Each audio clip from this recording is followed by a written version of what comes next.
Hindi madali ang umapila. Talagang maghihintay ka ng matagal-tagal na panahon. Isang masagana at masayang araw po sa ating lahat.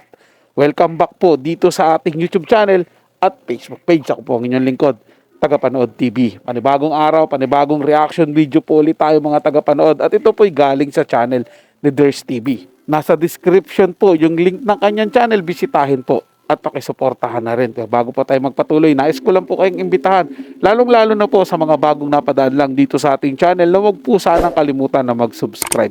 Hit nyo na rin po notification bell para lagi po kayong updated sa mga bago pang video nating ilalabas. Share, like, and comment din po kayo mga tagapanood. Atin yung babasahin at pupusuan. So simulan na po natin ang ating reaction video sa araw na ito mga tagapanood. Let's do this! Hello everyone! Kung bago pa lang kayo dito sa ating channel, mag-subscribe na kayo at i-hit ang notification bell para lagi kayong updated sa mga balitang napapanahon. Atin ding pag-uusapan ng tungkol sa apila po ng tape sa Court of Appeal sa naging desisyon po ng RTC sa kanila. So marami po kasi ang nagtatanong tungkol dito kung ano ang naging desisyon ng Court of Appeal sa sinabmit ng Tape Inc.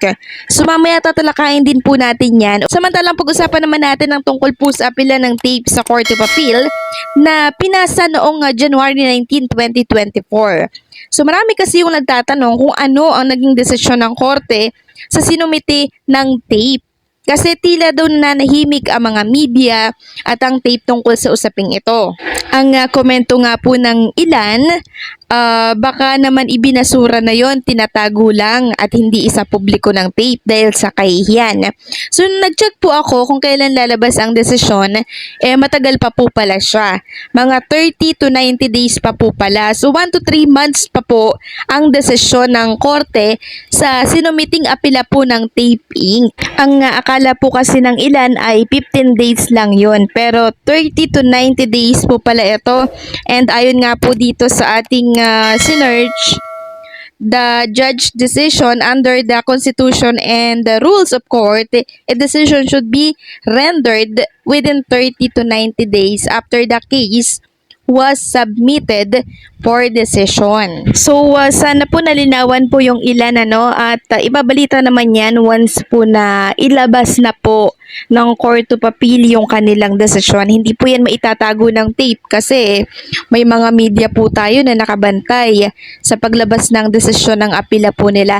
So antayin na lang natin yung desisyon, tapos once na mabusura yan, maaari pa po silang umapila sa kataas-taasan. Lahat ng pwede po nilang gawin ay gagawin po nila para daw maibalik yung title na Itbulaga, Kahit tapos na po ang laban, habol pa din sila, Yung ginagawa nilang paghabol na yan po yung nakakasira sa kanilang show, 'di ba? Ayaw nilang tanggapin yung katotohanan, 'di ba? Dahil ang IPO po at ang RTC nakapagdesisyon na po sa ownership ng Itbulaga, and then binigay ito kay Joey De Leon, or kinilala po ang TBJ or si Joey De Leon na siya po ang lumikha ng title na Itbulaga. So para sa akin, tapos na po ang laban dito. Sila lang po ang nagpapagulo, dahil ayaw po nilang tanggapin yung katotohanan na si Boss Joey De Leon po ang nag-create ng Itbulaga. Diba? Kung natatandaan po ninyo, sinabi po ng tape na lahat ng pwedeng gagawin nila para maibalik at mabaliktad yung desisyon ng korte. So yan po ang gagawin ng tape once na nabasura ang apila po nila sa Court of Appeal. Ganyan sila nakapit sa title na Itbulaga. Paano hindi kapit ako sa titulong Itbulaga, yung Tape Inc. na yan, ka mga halosos? Yan po yung nagbigay sa kanila ng malaking pera. Yan po yung nagpasok sa kanila ng malaking pera. Kaya ayaw nga po nilang bitawan. Akala po kasi nila mga tagapanood na kapag hawak po nila yung pangalang Itbulaga, tuloy-tuloy pa rin po kahit wala na po yung TVJ. Hindi po nila alam na ang Itbulaga ay TVJ po at ang TVJ po ay Itbulaga. Yun po yung pagkakamali nila noon. Kaya ngayon nilalaban pa rin po nila, nag-apila po sila sa Court of Appeal para lang po mabawi ang titulong Itbulaga. Pero mahaba-habang proseso po yan mga tagapanood.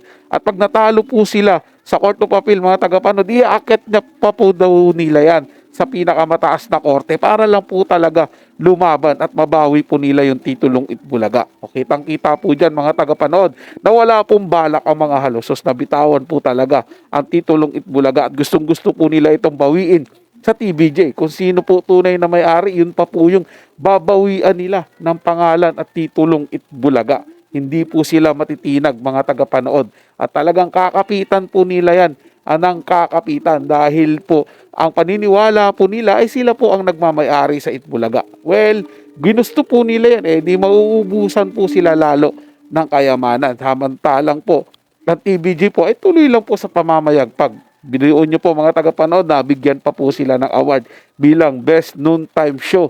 O, di ba? Ang gandang balita po niyan, mga tagapanood. So, yun lang po, mga tagapanood. May nagustuhan nyo po yung ating paksang tinalakay sa araw na to. Kung kayo bago lang po na napadaan dito sa ating channel, huwag nyo po sanang kalimutan na mag-subscribe. Hit nyo na rin po notification bell para lagi pa kayong updated sa mga bago pang video na ating ilalabas.